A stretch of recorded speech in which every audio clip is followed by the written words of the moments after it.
FanDuel Punch Out. I'm Jason Gilbert, J Gilbert 11. With me is Russell Clay at Russell J Clay. Taking a look at tonight's 8-game slate, and we do have a couple really just one weather concern: KC and Boston. Looking like some rain pretty much all day there. So we'll talk a bit about them, but overall, I think that's going to be a game that we kind of stay away from. Which is a major bummer. And, well, in one way, it's a bummer because obviously you want to get as many Red Sox in your lineup as you can. But in the other way, it kind of opens up salary to make some interesting moves here. So yeah, I mean, we'll get into some good that. spots. Yeah, definitely. I mean, no one's quite in the role of a Red Sox right now, but it's unbelievable. It's sick. Yeah. Sickening. Looking at catcher tonight, and I think one of the things I like about FanDuel is just that Victor Martinez is a catcher eligible. Mm-hmm. So when you roll out those Tiger stacks, he kind of fits right in. And even as a standalone play, hitting the ball really well this season. Great cash game option. You're paying for that cash game safety. And I don't mind him against Barrios, who's been a little bit prone. He's been hit very hard by left-handers. Yeah, and he is the one guy to really pay up for tonight. So he is on an island, and he is a pretty solid value. So I do like that as sort of either a stack and as a standalone play if you have some extra salary. Definitely. I mean, in comparison to McCann and Castillo and Grandal, would you rather just pay up that extra 5-6? I think so. Yeah, it kind of makes them a little bit. I mean, I don't mind Castillo. I think he'd be the one I choose in that ballpark, 3K. If I needed just that extra 500 somewhere to maybe bump up to a Trout or to something like that, you know? Right. Yeah. And we're gonna discuss that, but yeah. I mean, if you need the extra 500, sure. But if you think you can manage it and you're comfortable with the rest of your spots, Martinez is a really solid option. Yeah, definitely. And 2,800, I really like Carlos Ruiz, who should be hitting relatively cleanup if the lineup kind of stays put. I know Conley kind of a tougher matchup, can miss some bats, but overall, I mean, he's proven to be hittable in some starts there, and in a great spot to pick up some RBIs. And at that price, you're not taking a huge risk anyway against Conley at 2,800. Right. It seems like these Phillies guys are always pretty much in the same predicament where they're underpriced. They do have some upside, but there is some downside. So at that price, you can't deny it. I'm okay with that. In that same range, I think Francisco Cervelli again against Atlanta. I think 2,800 is a pretty reasonable price for him. Definitely. And if I'm punting tonight, I think I'm going to be looking at Brian Holiday. 2,300 for Texas facing the lefty Monahan there. You know, the righty from the right side there in that ballpark, it's a little frustrating, but at that price tag, I definitely don't mind it. I think punting is kind of an option to catch. I don't necessarily hate tonight. Yeah, and this was someone you actually brought up to me before the show, and I hadn't even noticed him somehow, but he's been doing really well lately. So that's kind of someone who's emerging that you should really be paying attention to. Yeah, definitely. And what to say, Sean Manaea, who has struggled at the major league level. Yeah. I'm thinking Calgary Flames, I guess, if anyone's a hockey guy. But first base here, I mean, this is one where we're coming off the DK showing Goldschmidt's kind of still a mile above the rest as far as pricing, but now he's kind of tossed into the fire. Same price as Miguel Cabrera, and I think those kind of two options are where I'm looking tonight, just because that Hanley and David Ortiz are kind of off the table. But if that game somehow shapes up to play, I mean, they come in as top options. Right. Yeah, I'm with you. The clear top options with that Boston team. But yeah, Goldschmidt, it's much different than DraftKings just because he's at such a reduced price. So I'm okay with him here. Kind of puts Miguel Cabrera in a different perspective with them being right next to each other, but I do like Cabrera still. Goldschmidt still a tournament only for me, but that's a really nice price for him. I definitely agree. And I mean, I don't even feel inclined to kind of pay up. I think kind of Justin Bour, Adrian Gonzalez, 3,400 and 2,900 kind of fit right in. And John Jaso as well, 2,800. You can look at him. Williams Perez really struggles against left-handers. Jaso leading off, kind of a decent option there. Yeah, I'm with you. Adrian Gonzalez is probably the main guy I'm looking at because I'm looking at to pay up at other positions tonight. But Goldschmidt for 900 more is kind of like, it makes you at least think about it, you know? So I'll give FanDuel that. But yeah, Gonzalez for point per dollar. I like him a lot tonight. Yeah, I'm definitely with you there. Schumacher incredibly home run prone. You're looking at a 1.33 home runs per nine to lefties since 2014. Could be in some big trouble out there against that heavy left-handed lineup. Right. Second base here, and obviously those top options out there are kind of out of play for me, like Odor, who's probably he's probably got some sore knuckles today. Yeah, definitely. I mean that punch was, that was one of the best punches I've ever seen land ever. Between in sports altogether, that's outside of boxing, of course. Like between World Star Fight compilations and and boxing, I'd say that's right in the middle somewhere, right in that sweet spot. That was pure. It was good. I mean, I'm not quite sure if Roid Rage is back, but it very well could be. I mean, the interesting subplot to this is Jose Batista took that punch and he was kind of fine after. Yeah, it seemed to not phase him one bit. I think it phased him a little bit, but not as much as it probably should have. I mean, my neck would have been broken and I'd be dead. Yeah, you'd be out of pods for at least 2 to 3 months. You'd come up in one of those neck casts. Yeah. The classic hospital pictures where the person can't move and they're in a full body cast. That's what would happen to me. From one Odor punch. Jesus. Anyway. Back to baseball. Yeah. If I'm paying up here, it's 3,500 Gene Segura leading off against Chad Green there. I think the way he's swinging the bat, I like that ballpark for him. I don't like the lefty-lefty Odor matchup. I don't mind Kinsler, but I think I'm going to be more playing him in a Detroit stack more than just kind of a standalone play. Right. I think Segura is the guy for me as a standalone play if I'm looking at one. Obviously, Pedroia is sitting right there, but we talked about that. Dietrich, not as much of a value on FanDuel as he is on DraftKings. So I'm okay with it, but it's certainly not a great value, and I'm probably looking other directions. Yeah, I think because Segura's 200 more, I just lean up there. I definitely don't mind Dietrich. I mean, the way he's hit the ball hits right-handers very well, and Eichhoff struggles with lefties, 371 WOBA allowed, 1.5 home runs per nine. So that puts those Miami lefties in play, like we talked about with Bohr, Dietrich here, and then Yelich down the line. But the price tag, you just kind of wish it was a little lower. Maybe you wish it was about that, 2.9 or 3K. Right. It seems a little bit steep. I know that 300 makes a difference for me. It's not you, Derek Dietrich. It's your FanDuel salary. So it has nothing. We like you. It's you. It's not you. It's me. Yeah, it's me and your FanDuel salary. I think Gordon Beckham's an interesting punt at 2,300. It's super cheap. So if you want to stack the outfield or sort of pay up at pitching as well, I think he's a guy that you're looking at for salary relief.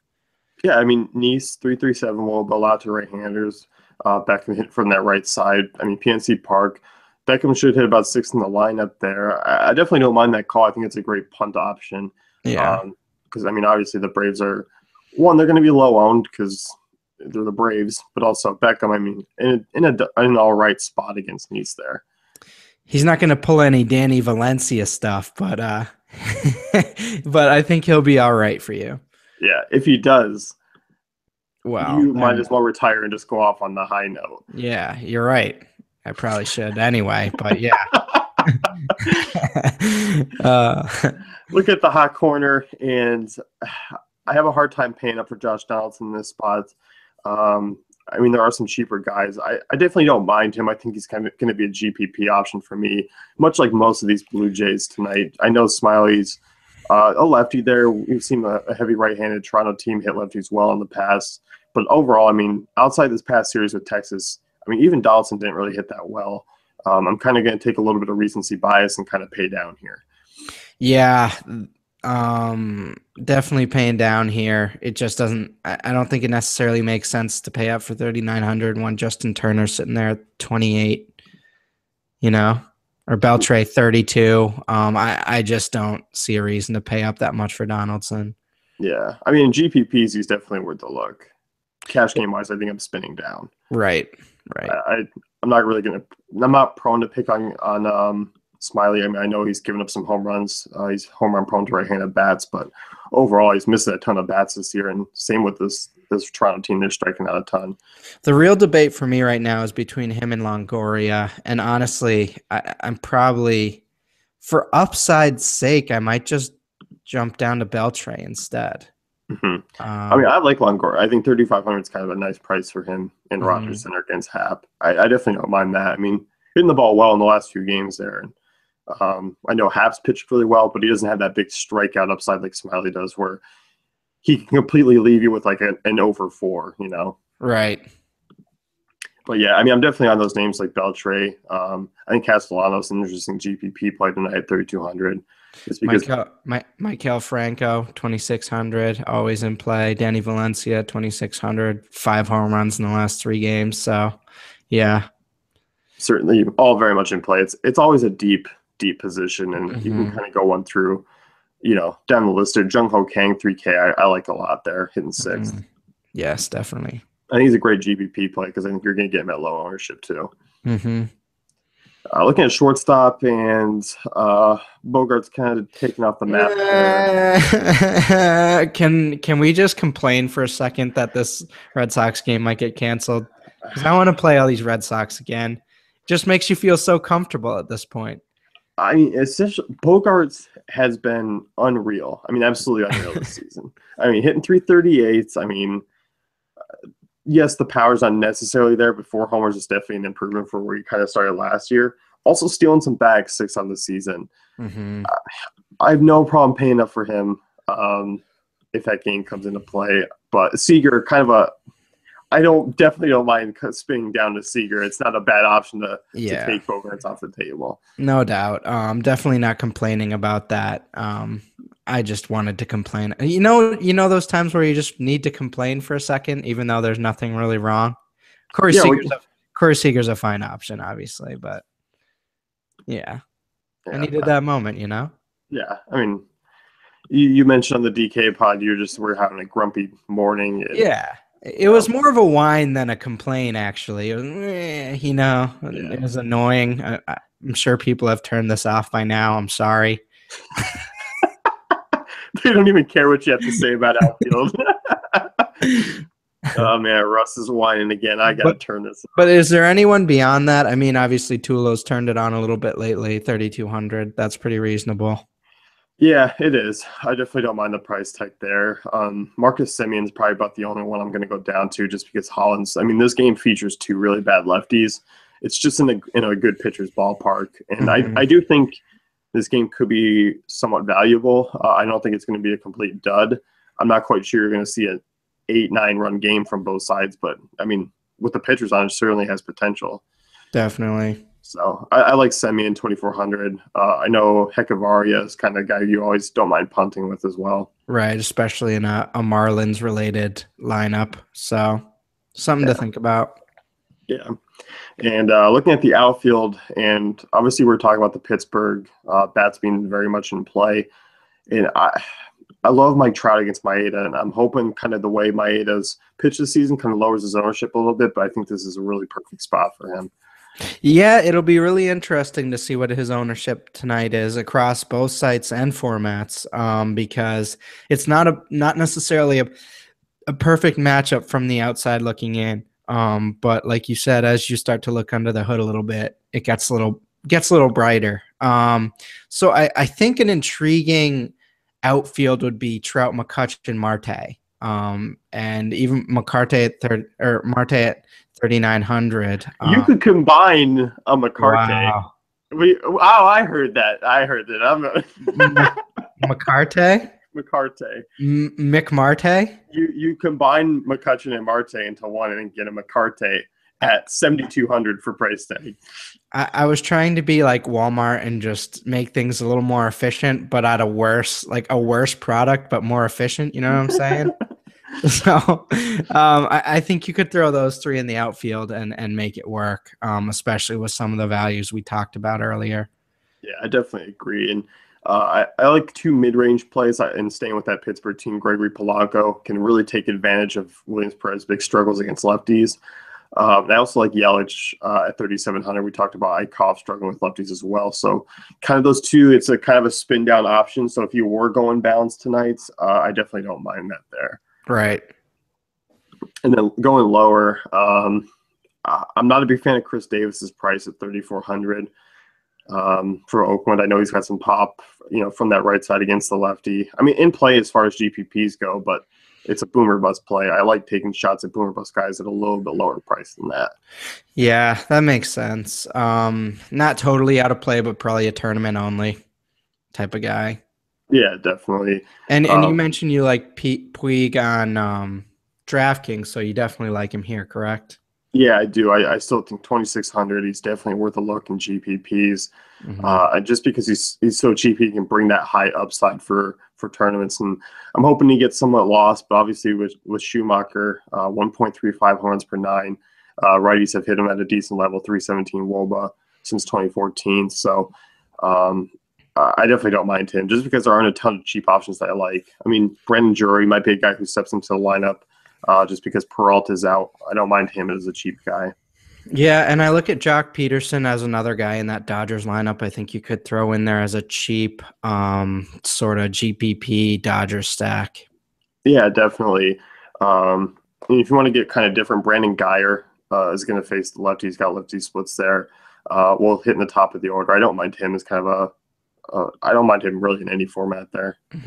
So, but I mean, overall, I can't find a lot that I like in cheap outfield, which is a continuation from what we were talking about on DraftKings.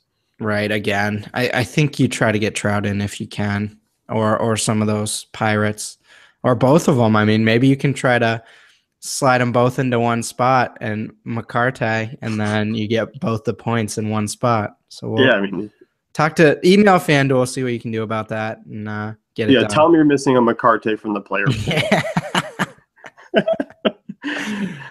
That's going to wrap things up here with the FanDuel Punch Out. Be sure to check out dailyfantasycafe.com for all our great tools and content.